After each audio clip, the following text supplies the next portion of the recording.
গাজীপুরে মধ্যরাতে একটা হোটেলে অভিযান চালিয়ে পুলিশ 7 জনকে গ্রেফতার করেছে। তার মধ্যে পুরুষ 5 জন, নারী 2 জন। এই 7 জনের মধ্যে সবচেয়ে আলোচিত 2 জনকে দেখা গিয়েছে পাঞ্জাবি টুপি দাড়িওয়ালা। এখন সারা বাংলাদেশে হইচই উঠে গেছে যে হুজুররাও কি হোটেলে যায় খারাপ উদ্দেশ্যে। দেখেন, আপনারা দেখেন, একটা দাড়ি টুপি পাঞ্জাবি দেখলেই মানুষ সেখানে ঝাঁপিয়ে পড়ে, সেটা বেশি প্রচার হয়। আরও যে 5 জন আছে সেখানে কোনো কথা নাই, এখানে 2 জন আছে, এই 2 জন হলো সবচেয়ে বড় অসুবিধা। আমি মিডিয়াতে দেখলাম, এমনও নিউজ দেখলাম যে তারা ভ্রমণ করতে গিয়ে সেখানে রাত্রি যাপন করেছে। আবার কেউ বলেছে যে তারা তাদের বিবাহিত স্ত্রী নিয়ে হোটেলে রাত্রি যাপন করেছে। দেখেন, বাংলাদেশের সংবাদ মাধ্যমে যদি আপনি বিশ্বাস করেন আপনার ঈমান থাকবে না। আমি দেখলাম যে বসুন্ধরায় সাতক্ষীরা 4-এ নজরুল ইসলাম গ্রেফতার হয়েছে। আপনার আমার দেশ মতো একটা পত্রিকা, তারপরে আপনার এই ফেস দ্য পিপল, BD24, এরকম আরও কয়েকটা সংবাদ তারা সঙ্গে সঙ্গে পোস্ট কার্ড করিয়ে ছাপিয়ে দিয়েছে যে সাতক্ষীরার জামাতের এমপি গ্রেফতার। একটু পরে আবার পোস্ট ডিলিট করে বলছে দুঃখিত, আমরা ভুল প্রচার করে ফেলেছি, এটা হবে আওয়ামী লীগের এমপি। এদেশের যদি মিডিয়ার উপরে আপনি ঈমান রাখেন আপনার বিশ্বাস থাকবে না। আর মনে রাখবেন, আলেম ওলামাদের শুরুতে কিছু ঘটলে এটা বেশি প্রচার হয়।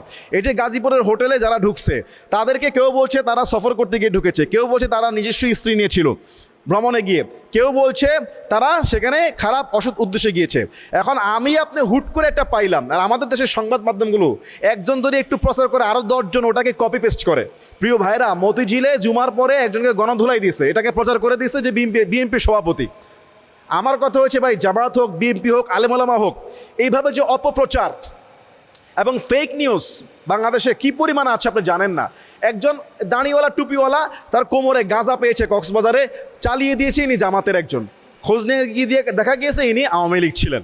আমার কথা হয়েছে, সে আওয়ামী লীগ হোক বা জামাত হোক, যেই হোক না কেন, আপনারা এই যে আমাদের আজকে বর্তমান যে মিডিয়া, আমাদের যে ফেসবুক, এটার মধ্যে যে কি পরিমাণ গুজব ছড়ায়, শুধু আমাদের দেশে জাতীয় পত্রিকা, জাতীয় টেলিভিশনের গুজব ঠেকানোর জন্য আলাদা আলাদা আরেকটা পেজ দাঁড়িয়ে গেছে ডিসেন্ট নামে, ফ্যাক্ট দ্য চেক, এরকম আলাদা আরও কয়েকটা পেজ দাঁড়িয়ে গেছে শুধু ফেক নিউজকে আইডেন্টিফাই করার জন্য। এত পরিমাণ ফেক নিউজ, এত পরিমাণ ফটোকাট, কপি পেস্ট। এই জন্য আমরা যারা মুসলমান, আল্লাহর কোরআনের নির্দেশনা আছে সূরা হুজুরাতে, ইয়া আইয়ুহাল্লাযীনা আমানু ইজতানিবু কাসীরাম মিনায-যন্ন ইন্না বা'দায-যন্নি ইসমুন ওয়া লা তাজাসসাসু ওয়া লা ইয়াগতাব বা'দুকুম বা'দা। অনুমান নির্ভর কোনো কিছু তোমরা চিন্তা করবে না। অনুমান নির্ভর যেগুলি আছে এগুলি হলো গুনাহের কাজ।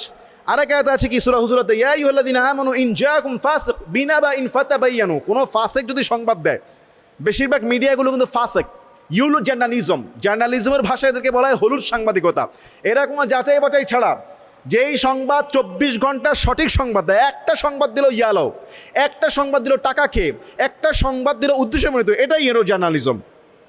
তার 24 ঘন্টার সংবাদই হারাম, যারা নীতি নৈতিকতা মানে না। তো বেশিরভাগ, হ্যাঁ কিছু সলিড মিডিয়া এখনও আছে, কিন্তু বেশিরভাগ মিডিয়াগুলো তারা তথ্য যাচাই বাছাই ছাড়াই সংবাদ প্রচার করে। এই সমস্ত ফাসেক মিডিয়ার সংবাদ গ্রহণ করা কি অনেক সময় এটা আমাদের জন্য বিপদের কারণ হতে পারে। এটা নাজায়েজ। ইন জাআকুম ফাসিক বিনাবাইন ফাতাবায়ানু, ফাসেক সংবাদ দিলে এটাকে যাচাই বাছাই করো। না হলে দেখেন, আপনার একটা মিডিয়াতে খবর হওয়া মাত্র দেরি, কোনো সাংবাদিক কিন্তু বেশিরভাগ সাংবাদিক সেখানে যায় না, তদন্ত করে না, তথ্য নেয় না, সাক্ষী নেয় না। আমাদের দেশে এমন আছে জেল হয়ে গেছে, 15 বছর জেল হওয়ার পরে প্রমাণ হয়েছে সে নির্দোষ। তাহলে আমি আপনি সংবাদ ঘটলেই, যে কোনো একটা সংবাদ পাইলেই, আর যদি আলেম ওলামা হয় তাহলে তো কোনো কথাই নাই, হুজুর হলে তো কোনো কথাই নাই। আরে ভাই, বাংলাদেশে লক্ষ লক্ষ আলেম আছে। ধরলাম গাজীপুরের ওই 2 জন হুজুর খারাপ কাজ করতে গেছে, 2 জনই হুজুর, খালি দাঁড়ি টুপি দেখলাম আমরা হুজুর ভাবি। আচ্ছা, ধরলাম তারা হুজুর, ধরলাম তারা খারাপ কাজই করতে গেছে, তারপর আপনি আলেম ওলামাদেরকে তুচ্ছ তাচ্ছিল্য করতে পারেন না। বাংলাদেশে 16 কোটি দেশে লক্ষ লক্ষ আলেম আছে। এরকম যদি আরও 100 হুজুর ধরা খায়, তারপরও 0.5%ও খারাপের তালিকায় পড়বে না। আপনি স্কলার দিকে তাকান না কেন, আমাদের জাতীয় মসজিদের খতিব আব্দুল মালিক হাফিজাহুল্লাহর জ্ঞানের ভাণ্ডারের দিকে তাকান, উনিও তো একজন আলেম। ডক্টর মিজানুর রহমান আজহারি, উনিও তো একজন হুজুর। শেখ আহমদুল্লাহ হাফিজাহুল্লাহ, উনিও তো একজন স্কলার। ভালো ভালো স্কলার দিতে তাকান। বর্তমান সারা পৃথিবীতে বাংলাদেশে আলেম ওলামারাই সবচেয়ে বেশি উম্মতের খেদমত করছে, সেটা প্রাকৃতিক দুর্যোগ বলেন, মানব সেবা বলেন, এবং দাঈ ইল্লাল্লাহ নাসিহাত বলেন। জুমার মিম্বার থেকে ওয়াজের ময়দানে আলেম ওলামারা সবচেয়ে বেশি মানুষকে সংশোধন করার চেষ্টা করছে।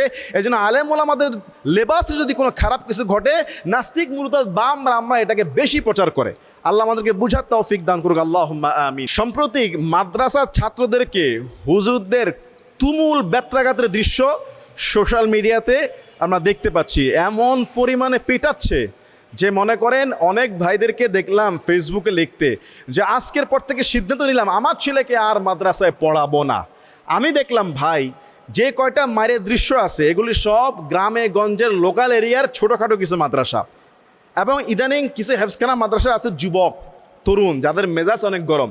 একটা সময় মাদ্রাসার শাসন হতো, এটা আমি বলি, কিন্তু আপনি এটা থেকে সিদ্ধান্ত নিতে পারেন না যে আমার সন্তানকে আমি মাদ্রাসায় পড়াবো না। হুজুররা কেন এত পিটায়? কিছু মাদ্রাসা আছে যে নিম্নমানের, আপনার প্রত্যেকটা দুনিয়ার ক্ষেত্রেই ভালো মন্দ আছে, কিন্তু একজন ওস্তাদের আন্ডারে যদি 30 জন ছাত্র থাকে তার মাথা এমনি গরম থাকবে। 30 জনের পড়া নেওয়া, 30 জনকে কন্ট্রোল করা। কিন্তু বাংলাদেশে আলহামদুলিল্লাহ এখন অনেক মাদ্রাসা আছে মাত্র 15 থেকে 20 জন ছাত্রের জন্য একজন ওস্তাদ বরাদ্দ, এবং প্রত্যেকটা ক্লাসরুমে সিসি ক্যামেরা আছে। মাদ্রাসার প্রিন্সিপালের নির্দেশনা আছে কোনো ছাত্রের গায়ে টাচ করা যাবে না। এরকম অসংখ্য মাদ্রাসা আছে, সেখানে আপনি দেন, আপনার ছেলের গায়ে টাচও করা হবে না, আপনার ছেলে গায়ে মারা হবে না, হয়তো 2 টাকা বেতন বেশি যাবে, কিন্তু আপনি এই সিদ্ধান্ত নিতে পারবেন না যে মাদ্রাসা মানেই পিটায় না। বরং ঢাকা শহর কেন্দ্রিক এখন মাদ্রাসা মানেই হলো মায়ের ছাড়া মাদ্রাসা। আদর দিয়ে গ্রামে গঞ্জে কিছু মক্তব নুরানির এই দৃশ্যগুলো ভাইরাল হওয়ার কারণে মাদ্রাসার প্রতি একটা নেগেটিভিটি ছড়িয়ে পড়েছে যে মাদ্রাসায় পড়ালেই হুজুররা মারে। আসলে কিন্তু সব হুজুররা একরকম না। এমন অনেক মাদ্রাসা আছে হুজুররা আদর করে পড়ায়, মুখে খাবার তুলে দিয়ে পড়ায়, এবং আলহামদুলিল্লাহ অনেক হাফেজ হচ্ছে ইন্টারন্যাশনাল পর্যায়ে। এই জন্য আপনারা যারা মাদ্রাসায় পড়াবেন বাচ্চাদেরকে দেখে শুনে উত্তম মাদ্রাসায় দেবেন। খালি 2-1টা ভিডিও ভাইরালের কারণে সব মাদ্রাসাকে আপনারা দোষী বলতে পারেন না। এবং মাদ্রাসার কিছু হলে বেশি এটা প্রচার হয়। সারা বাংলাদেশে লক্ষ লক্ষ মাদ্রাসা আছে, 1-2টা মাদ্রাসার ভিডিও দেখে বাকি আপনি 90,000 মাদ্রাসাকে জাস্টিফাই করবেন না। বরং মাদ্রাসা শিক্ষা হলো সবচেয়ে উত্তম শিক্ষা। রাসূলের হাদিস, খায়রুকুম মান তাআল্লামাল কুরআন ওয়া আল্লামা, তোমাদের মধ্যে সবচেয়ে উত্তম সে যে কোরআন শিখে এবং শিখায়। আমাদের সন্তানগুলোকে আল্লাহ যেন দিনে দায়ী খাদেম বানিয়ে দেয়। আল্লাহ। 34টা টুথপেস্টের মধ্যে 26টা টেস্ট করে মাইক্রোপ্লাস্টিক পাওয়া গিয়েছে। এমন ক্ষতি জীবাণু এটা মানব দেহের জন্য ভয়াবহ অবস্থা হতে পারে।